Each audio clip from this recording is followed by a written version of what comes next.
question directe qui reçoit aujourd'hui Abdoulaye Mady Ndiaye. Abdoulaye Mady Ndiaye, ingénieur de l'aéronautique, 30 ans d'expérience au cœur des complexes militaro-industriels occidental.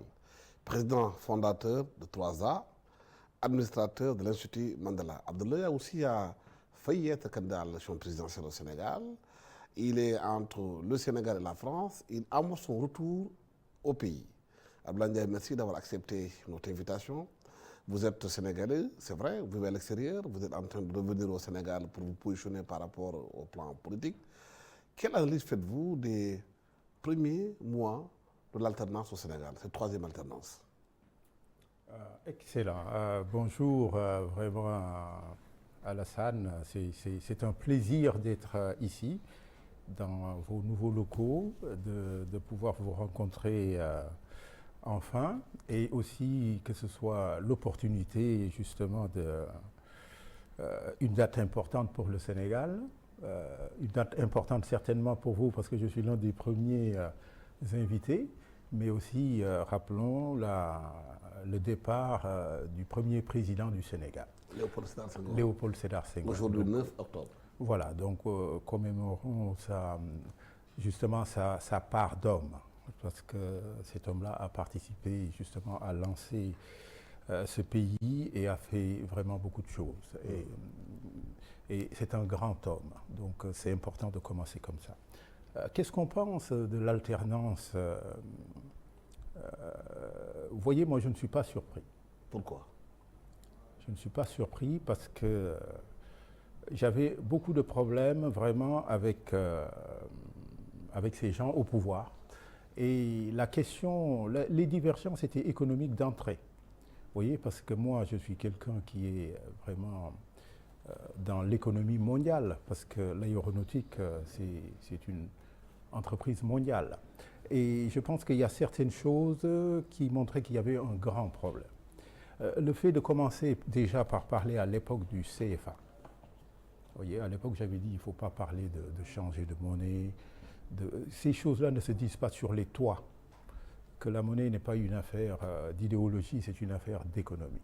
Donc parler de changer le CFA, ça ne rassure pas les bailleurs de fonds, ça ne rassure pas l'économie mondiale. Et aujourd'hui, vous savez très bien que nous sommes dans une entreprise globale. Et déjà là, ça posait un problème. Le deuxième problème que j'avais, c'était cette forme d'animosité avec la France. Je disais ça, vous ne serez pas capable de le faire. C'est peut-être une affaire populiste, mais soyons pragmatiques. La France est un partenaire de trop longue date pour s'en séparer aussi facilement. Soyons pragmatiques. Donc, et c'est ce problème-là qui se pose. Aujourd'hui, le problème est économique au Sénégal. On vit une difficulté économique. Voilà, donc je ne suis pas surpris. Donc, malheureusement, il faut regarder ce que dit le FMI. Il y a une tendance. Moi, je suis quelqu'un d'assez objectif. Je suis un ingénieur avant tout. Avant d'être président de parti, je suis un industriel. Je suis pragmatique. Et aujourd'hui, l'orientation n'est pas bonne. Pourquoi elle n'est pas bonne? L'orientation. Je vous donne par exemple juste sur la question des impôts. Question des impôts, le fait de vouloir tout réclamer tout d'un coup. Vous voyez, Bercy n'oserait jamais bloquer des comptes ou réclamer ce que les industriels lui doivent. C'est le ministère des Finances de la France. De la France. Bercy n'ose pas, voyez, réclamer l'argent que les gens lui doivent. Pourquoi? Parce que c'est juste une question de bon sens. Ce qu'on demande aux entreprises, c'est avant tout de créer des emplois. Certes, oui, de payer des impôts, mais c'est secondaire. La question, c'est de maintenir l'activité économique et en passant, être aussi des citoyens qui participent. Mais quand il y a une priorité, la priorité est à l'emploi. Oui, parce que le constat qui a été fait par l'ANSD, l'Agence nationale de la statistique et de la démographie, en un trimestre, le chômage a monté à 5%. Il est passé de 19 jusqu'à 28 et quelques pourcents. C'est une conséquence directe d'une orientation politique. Vous voyez, donc il ne faut pas Oui, bon, l'ancien régime, on peut À dire... sa part de responsabilité. À sa part, il ne faut pas se leurrer. Mais cette orientation subite, je dirais, trop brutale, fait perdre la confiance aux investisseurs. Vous voyez, il y a un comportement qui fait que finalement, personne n'est rassuré. Vous voyez, quand vous arrivez, la première des choses à dire, et je suis désolé, c'est de rassurer les gens. C'est pas de dire on va faire ceci, on va tout changer. Quand vous dites ça, vous faites peur aux industriels, vous faites peur aux bailleurs de fonds. Tout le monde se dit on va attendre pour voir qu'est-ce qui va se passer. Et une économie qui s'arrête, c'est comme un vélo qui s'arrête. L'économie, ça doit tourner. Quand on tourne, on peut même être en roue libre. Mais dès qu'on ralentit, dès qu'on commence à dire on arrête tel chantier pour voir, non, on n'arrête pas. On continue. Et on fait le travail en parallèle. Oui, parce que le constat qu'on fait un peu quand on sort un peu dans les rues de Dakar, on rencontre un peu les commerçants, ceux qui sont dans les restos, ceux qui vendent dans la rue. Ils vous disent que l'argent ne circule pas. Mais on a dit qu'on arrêtait pour voir. Bon, oui, c'est normal d'auditer, de surveiller, mais il ne faut pas arrêter. Il faut laisser filer. C'est comme on dit sur les bâtiments, il paraît qu'on a fait des arrêts. Moi, je ne suis pas sûr, c'est ce que j'entends. Mais on n'arrête pas. On n'arrête pas. On laisse continuer tout et on fait le travail en parallèle. Et on rassure surtout, justement, les bailleurs, que ce soit interne comme externe. Et je ne pense pas aujourd'hui, quand j'entends ce qu'on me dit, voilà, donc les gens ne sont pas très rassurés sur ce qui se passe au Sénégal. Ils demandent de voir, parce que l'orientation est très brutale. Et moi, je vais vous dire une chose extrêmement importante. Vous voyez, quand vous ne voulez pas faire de déclaration de politique générale, mais qui est-ce que vous allez inquiéter? Quand vous ne donnez pas une orientation claire, qui va s'inquiéter? Le pays vous fait confiance, mais pas l'extérieur. Les gens peut-être vous font confiance en interne. Oui, parce qu'ils sont engagés, ils sont déterminés, c'est eux qui veulent vous supporter, ils sont patients, ils veulent vous donner votre chance, ils vont souffrir, mais ils vont l'accepter, mais pas les bailleurs. Et ça a un impact sur l'économie? Bien sûr, mais le Sénégal a besoin d'argent. On n'est pas en train d'emprunter. On est un pays emprunteur. Mais vous empruntez à qui? On n'emprunte pas aux Sénégalais, on emprunte à l'extérieur. Oui, et ces gens-là, vous ne leur dites pas ce que vous allez faire. Mais le Premier ministre a fait un constat. Il est venu devant les journalistes, il a dit qu'il a trouvé le pays dans un état pratiquement de catastrophe. Il a dit que les chiffres qu'on donnait étaient maquillés. Ça, c'est très grave. Pourquoi? Vous savez, c'est extrêmement grave de dire ça. Moi, je dis qu'il ne faut pas confondre le chef de l'État et l'État du Sénégal. Le chef de l'État, il passe. L'État demeure. L'État du Sénégal demeure. Et quand vous parlez du Sénégal, quand vous parlez d'un président, lui, il passe. Qui a maquillé les chiffres? Qui? Il parle de l'ancien régime. Donc l'ancien régime aurait maquillé les chiffres. Non, moi je vous réponds, vous avez dit que l'administration des impôts, des finances, du plan, du budget, comment dirais-je, le Sénégalais lambda qui travaille dans l'administration a maquillé les chiffres. C'est ça que j'entends. Donc le Sénégal est un maquilleur de chiffres. C'est ça qu'on dit. Vu de l'extérieur, on ne peut pas savoir si c'est le président, si c'est l'ancien régime. L'administration demeure et c'est donc elle qui aurait maquillé les chiffres. Ce serait une administration pas digne de confiance. Quand on dit ça, c'est ça qu'on entend. Qu'est-ce qu'on a entendu dire Wade? Wade, il a dit qu'il n'a rien laissé. C'est lui qui le dit. Et pourtant, ça s'est passé. Là, est-ce qu'il n'y a rien ou il n'y a pas rien? Ce n'est pas ça qu'on dit. Je pense que quand on dit ça, on salit la réputation du Sénégal, en fait.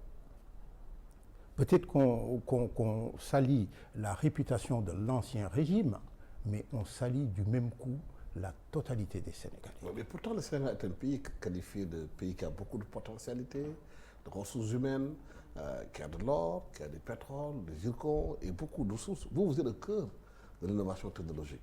Comment faire pour que ce pays puisse en sortir, puisse bénéficier de ce qu'il a?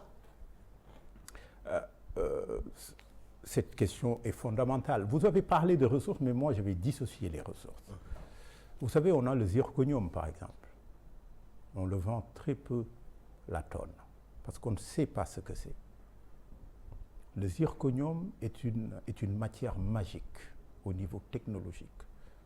C'est plus important que l'or, le zirconium.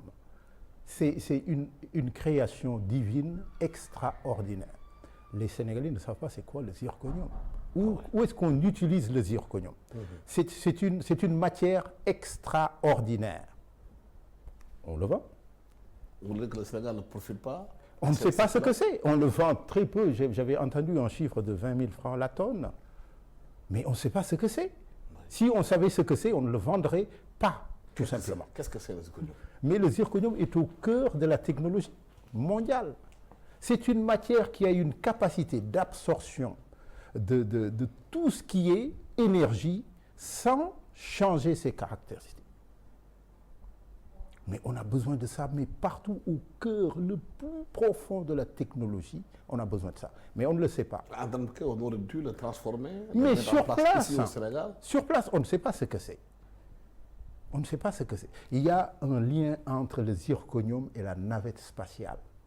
Il y a un lien entre le zirconium et Concorde. Il y a un lien entre le zirconium et les freins de tous les Airbus. On ne le sait pas.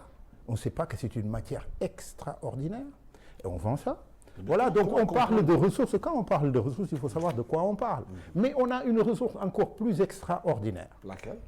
C'est la ressource humaine du Sénégal. Tout à fait. Est-ce que vous savez que d'ici 2100, un terrien sur 3 est africain? Oui.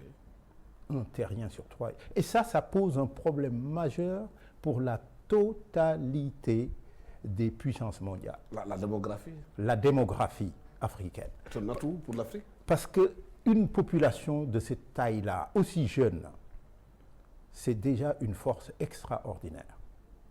Mais une population aussi jeune et aussi bien formée sera une puissance que personne ne pourra retenir sur Terre. Voilà. Donc on ne se rend pas compte de ça. Qu'est-ce qu'on fait? Des Abdoulaye Ndiaye n'ont pas leur place au Sénégal. Et on me reproche chaque fois, oui, vous n'êtes pas là, vous n'avez servi à rien pour le pays. Je suis fonctionnaire depuis l'âge de 20 ans. Je suis haut fonctionnaire depuis l'âge de 20 ans. Quand je suis rentré, mon poste n'a pas été ouvert. Mon poste n'a pas été ouvert. Voyez. Et donc, alors qu'en même temps, Airbus et Boeing m'avaient proposé un poste, Airbus et Thales du moins. Mais on m'a obligé à rentrer d'ici, parce que je n'avais pas de poste, ni Air Afrique, ni Direction Générale de l'Aviation Civile. Vous voyez, je vous montre ça. En 1998, j'ai inventé un truc, là. Vous voyez ça date de 1998. Moi, je garde tout. Et là, cette invention est à l'origine des nouveaux cockpits d'Airbus. Code. 98. C'est avec ça qu'on crée les nouveaux concepts d'Airbus. Et le brevet est sécurisé par Thales en me disant, Monsieur Ndiaye, nous allons vous appuyer. Je l'ai envoyé au Sénégal avant de le proposer. C'est ça qui fait ma carrière aujourd'hui chez Airbus. Parce que j'ai fait quelque chose d'extraordinaire. J'ai commencé par le proposer à mon pays. Personne n'a répondu. Aujourd'hui, on serait au cœur des cockpits d'Airbus. Vous voyez. Et encore une fois, je n'ai pas fini pour vous dire. Si on néglige la ressource humaine, ce n'est pas la peine de se leurrer. On n'ira nulle part. Et la question se pose au Sénégal de l'éducation aujourd'hui. Bien sûr. Je n'ai pas fini. Vous voyez, Air Sénégal, j'ai déposé ma candidature. Je suis le secrétaire général de l'Organisation européenne de l'aviation civile. Mais personne n'a voulu entendre de moi. Personne n'a voulu me répondre. Il faut arrêter. Comment voulez-vous penser que vous allez réussir à transformer ce pays si les gens les plus brillants qui ont fait leurs preuves, qui sont au niveau mondial reconnus, vous ne les utilisez pas? Parce qu'il Mais y a il faut pas se beaucoup de leurrer. Sénégalais qui sont dans la diaspora. Bien Ils sont sûr. extrêmement brillants, mais Mais ils les travaillent pas au Sénégalais, Sénégal. le Sénégal est une terre, mais c'est extraordinaire. Il n'y a que des cerveaux ici. Mais regardez comment c'est. Franchement, quand je vois Mais qu'est-ce qu'il Dakar, faut faire pour changer la donne? Pour que les filles du mettre Sénégal l'homme puissent- qu'il faut à la place qu'il faut. Et ce régime l'avait dit. Et il ne l'a pas respecté. Soyons francs Ouais. et directs. Il faut qu'on arrête de se voiler la face. Il faut qu'on se dise la vérité entre Sénégalais. Un Abdoulaye Madi Ndiaye qui n'a jamais touché un franc CFA de salaire du Sénégal. Un Abdoulaye Madi Ndiaye qui n'a jamais touché 1 mètre carré de terrain du Sénégal, c'est un problème.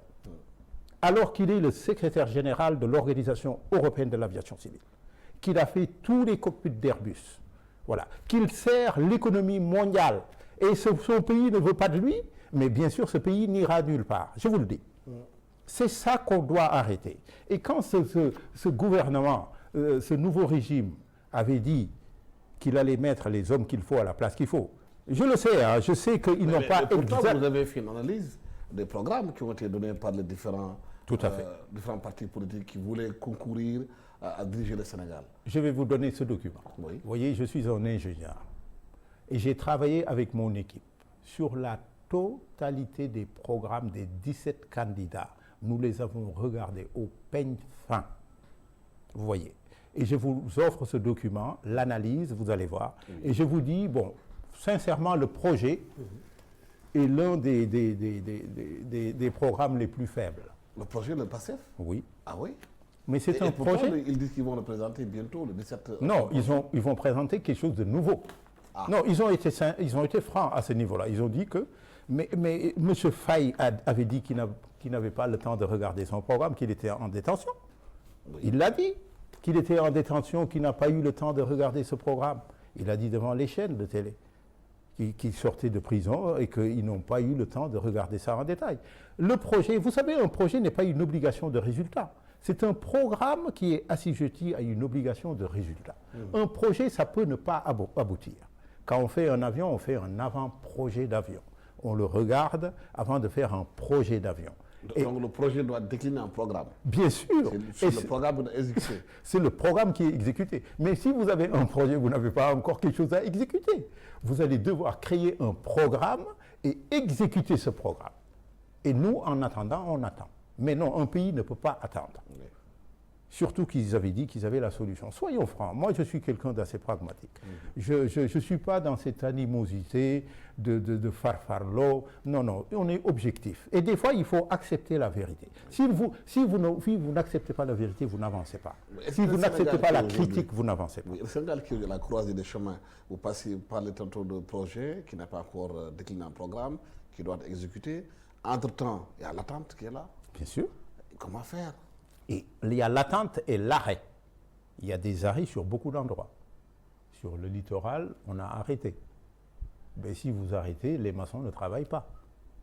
Mais si vous enlevez les ambulants et vous proposez rien à la place, ça s'arrête. Vous voyez, si vous allez à Mourkal, vous dites on arrête tout, certes, pour des raisons qui tiennent la route, hein, mais plus rien n'avance. Et si vous menacez tout le monde que vous allez faire, vous réclamez des impôts de partout, eh bien les gens commencent à avoir peur. Vous voyez, il ne faut pas que les bailleurs de fonds aient peur. Il faut rassurer. Il faut dire, écoutez, maintenant, entre l'opposition et le pouvoir, c'est différent. Vous êtes au pouvoir, maintenant, vous devez rassurer. Vous voyez, je vous donne un exemple. Moi, je suis un produit de l'école privée catholique. Ouais. Vous voyez, beaucoup de gens me disent, Monsieur Ndiaye, vous êtes quelqu'un de très posé, vous êtes quelqu'un de réfléchi. Vous savez, c'est les chrétiens qui m'ont fait ça. Je vais vous le dire, c'est la vérité. Et aujourd'hui, si j'arrive à communiquer avec le monde entier, c'est parce que j'ai une forme d'ouverture d'esprit et d'acceptation de l'autre, et qui est remarquée. J'entre dans le complexe militaro-industriel occidental, pas parce que je suis, bien sûr, il y avait un potentiel que les Sénégalais n'ont pas vu et que les autres ont vu, mais ce qu'on m'a dit, Monsieur Ndiaye, il plaît, vous plaisez, c'est pourquoi on veut de vous. Vous êtes bien poli, vous avez de bonnes manières, nous voulons travailler avec vous. Et c'est ça qui m'accompagne. Un secrétaire général pour 27 pays européens qui n'ont rien à voir les uns les autres. Les Anglais et les Français se sont fait la guerre pendant 100 ans. C'est des nations qui sont différentes. Vous voyez, un Allemand et un Français, ce n'est pas la même chose, même si les francs viennent d'Allemagne. Un Italien et un Espagnol, ça n'a rien à voir. Hein. Comment vous faites pour fédérer tous ces gens-là si vous n'avez pas la capacité d'écoute, si vous n'avez pas la compassion, si vous n'avez pas l'ouverture d'esprit? C'est important. C'est pourquoi on parle d'éducation. Vous voyez, aujourd'hui, les gens n'arrêtent pas d'insulter. On m'a dit qu'on avait insulté le président de la République. Vous voyez, ça, c'est pas... Nous ne sommes pas des sauvages. Nous sommes des gens civilisés. Voilà. On peut s'opposer tout en le faisant de manière... en respectant les autres. Aujourd'hui, on est dans le règne des insultes. Il faut arrêter ça. On ne m'a pas appris ça. Je suis un enfant du Sénégal, on ne m'a pas appris à insulter. Je ne sais même pas le faire. Encore moins des hommes d'État, encore moins des gens... Il faut condamner cela. Il y a des valeurs qu'on ne peut pas laisser non plus parce qu'on est en combat, soi-disant. C'est fini le combat maintenant. Justement, comment faire aujourd'hui? Quel est le travail qu'il faut faire pour réconcilier les Sénégalais? Mais ça commence par les dirigeants. C'est eux qui doivent commencer par réconcilier tout le monde. Ça commence par le président, ça commence par le Premier ministre. Mais quand vous dites qu'on ne va pas accepter ça, on ne va pas accepter ça, vous êtes en train de commencer à créer des problèmes. Donner de l'air à cet institut-là, les chrétiens, laissons-les, ils sont bien coincés un peu de partout, laissons-les respirer. Et puis, ils amènent quelque chose. Ils ont des résultats. Occupez-vous de là où il y a des problèmes. Allez balayer à l'école publique et laissez tranquille l'école privée catholique. Ça donne des résultats. Abdoulaye Madi est un résultat. Et encore, et encore. Vous savez très bien qu'ils éduquent parfaitement les gens. Voilà, maintenant, ne mélangeons pas les questions d'intérieur, règlement intérieur, constitution. Écoutez, il faut être permissif. Quand on dirige, on a une forme de permissivité. Voilà. Quand à la rigueur, on va pas... C'est pas comme ça qu'on dirige. Quand on dirige, on est dans le nyahanaï. Voilà, on est autrement. Quand on s'oppose, oui, on peut montrer ses forces et ses muscles. Mais dès qu'on a le pouvoir, c'est comme ça. Rassurez, vous êtes à la tête, montrez que vous êtes avec tout le monde et faites votre travail et parlez moins et travaillez plus. Ouais. Il y a une question fondamentale qui préoccupe les Sénégalais, on en avait parlé dès le début de cette émission, c'est la question économique. Les Sénégalais sont de plus en plus pauvres. Ils veulent s'en sortir, ils ont des problèmes avec les familles. Comment faire pour sortir de cette pauvreté crasseuse qui continue aujourd'hui à les frapper? Vous avez travaillé beaucoup sur des projets d'économie. Qu'est-ce qu'il faut faire pour aider les Sénégalais? Hier, on a fait une conférence à Thiès. C'était une conférence économique. Bon, elle n'a pas eu le succès escompté véritablement, mais c'est en marge de ce qu'on faisait avec l'UNACOIS.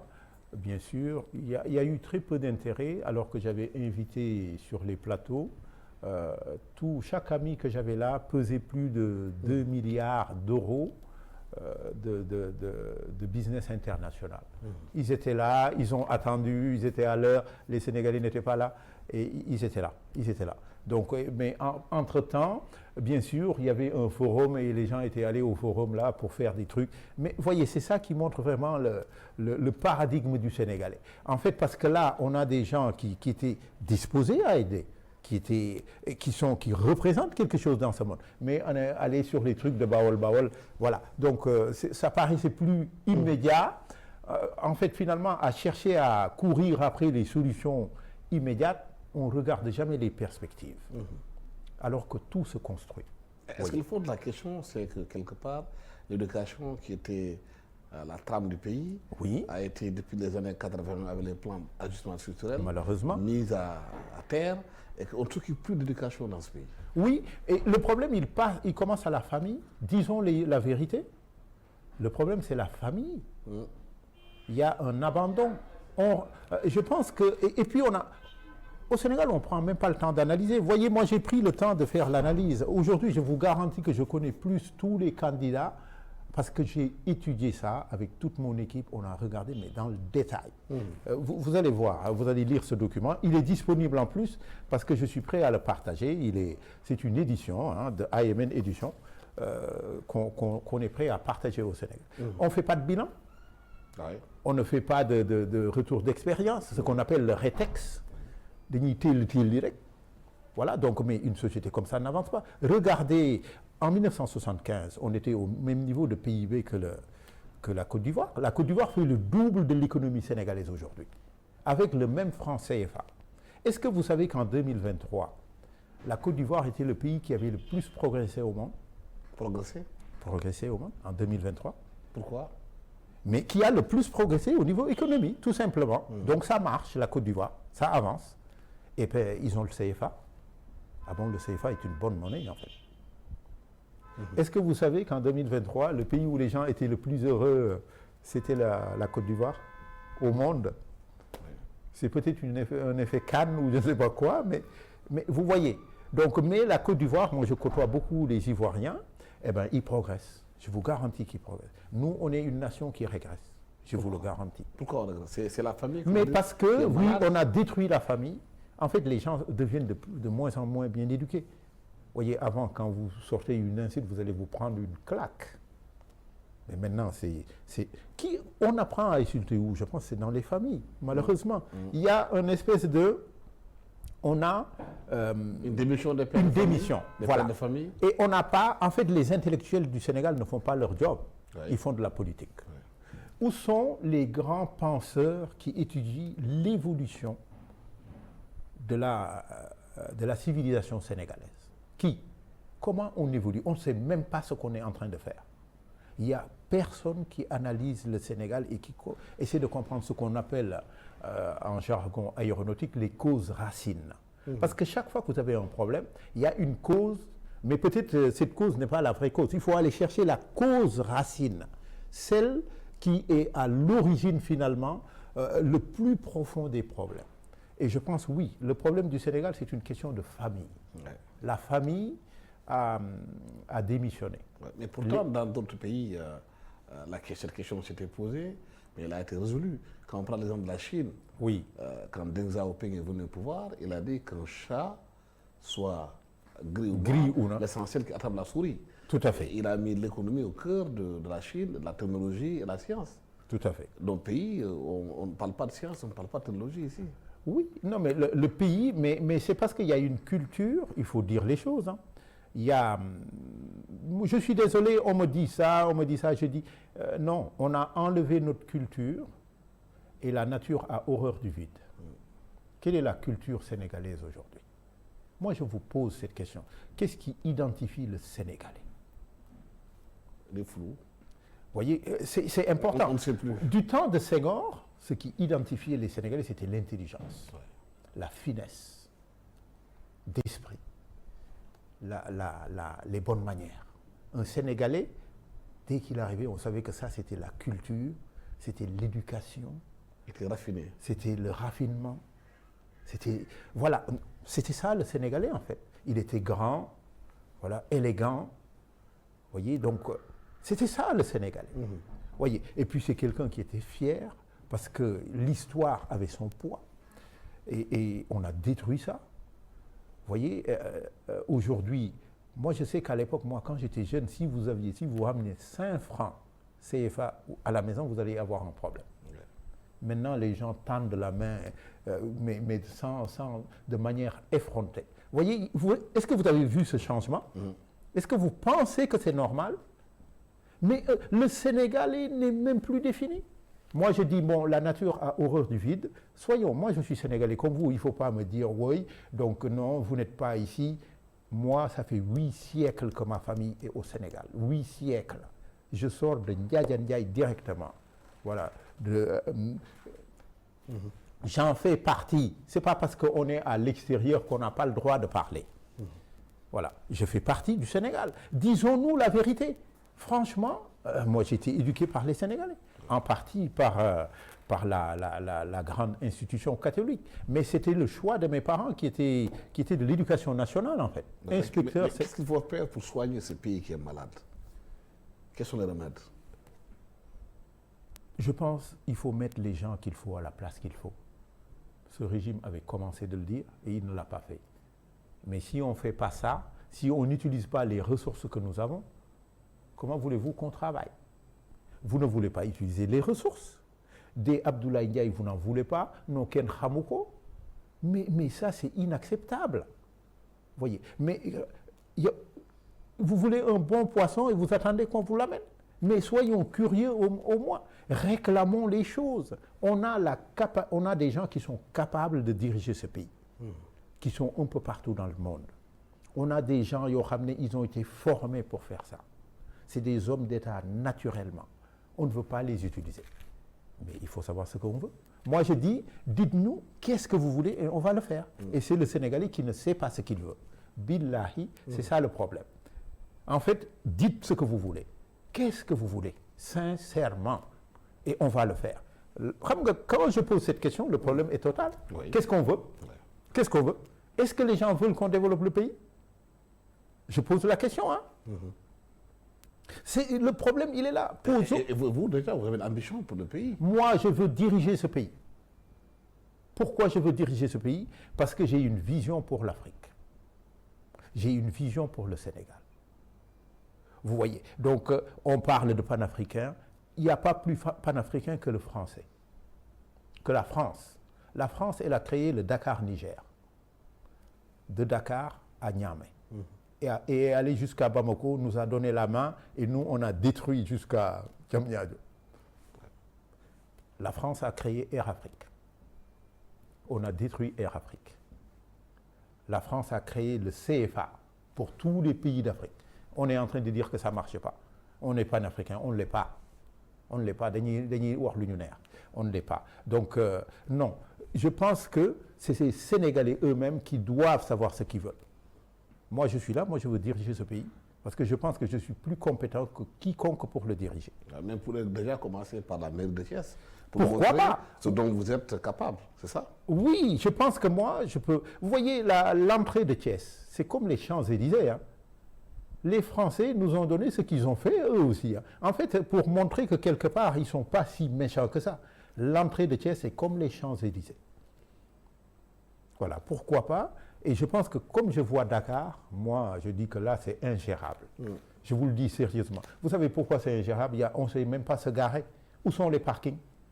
On a construit partout, il n'y a même pas où se garer. Vous voyez, c'est ingérable. Il faut réfléchir un peu. Le pays est rempli, Dakar est rempli, personne ne sait se garer. Donc il y a des embouteillages, tout le monde se gare dehors. Donnez-moi Thiès déjà, que je vous montre ce qu'on sait faire. Et on va passer peut-être aussi au Sénégal tout entier. Parce que moi, je bâtis des avions. Je pars du papier et j'ai 300 tonnes sur le tarmac. Voilà, ça c'est du résultat, ça c'est du concret. Voilà. Donc je pense que c'est des gens comme ça qu'il faut prendre. Arrêtez-moi avec cette politique politicienne. C'est pourquoi je ne suis pas candidat pour la députation. Il y a trop de listes. Je vais soutenir quelqu'un. Je ne vais pas chercher à avoir un député. Je veux qu'on travaille ce pays. Je veux qu'on utilise notre véritable rang. Le Sénégal est une grande nation. On est doté d'une intelligence extraordinaire et vous avez un tiers des ressources en zirconium. Ouais. On est un Eldorado énergétique. On n'a pas que le phosphate, comment dirais-je, le pétrole et le gaz. Le zirconium entre aussi dans la filière énergétique. Et qui dit énergie dit développement. Nous avons la science et les gens qui ont fait leurs preuves pour faire des navettes spatiales.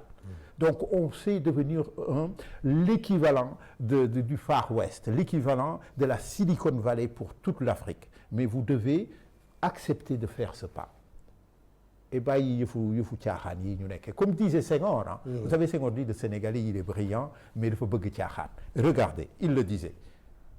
Il faut qu'on arrête ça. Vous voyez, il faut mettre les gens qu'il faut à leur place. Moi, je pense que je dois peser dans ce pays. Pour 1000 raisons. Je suis premier à l'entrée en CIGEMA à Thiès. Je suis par le top 5 au bac. Voyez. Je suis secrétaire général européen. Je conçois des avions et j'adore mon pays. Et pourquoi je ne peux pas travailler pour mon pays? Mais c'est inadmissible. Un pays comme ça, vous n'irez nulle part. Si c'est comme ça qu'on raisonne. Mettez les gens qu'il faut. Et tout de suite, ce pays, il ira en flèche atteindre le développement. Voilà, le temps que nous avons parti est terminé, M. Ndiaye. J'espère que votre message sera entendu et que ceux qui sont à la tête de ce pays feront une main ouverte à tous les Sénégalais qui sont compétents, qui sont dans les domaines où ils excellent pour le bien du Sénégal. En fait, c'est ça le plus important que tout. Monsieur Abdoulaye Mady Ndiaye, merci d'être avec nous. Je rappelle que vous êtes ingénieur de l'aéronautique, 30 ans d'expérience au cœur du complexe militaro-industriel occidental, président fondateur de 3A, administrateur de l'Institut Mandela. Merci à toute l'équipe technique qui m'a accompagné pour la réalisation de cette émission. Merci. Au revoir.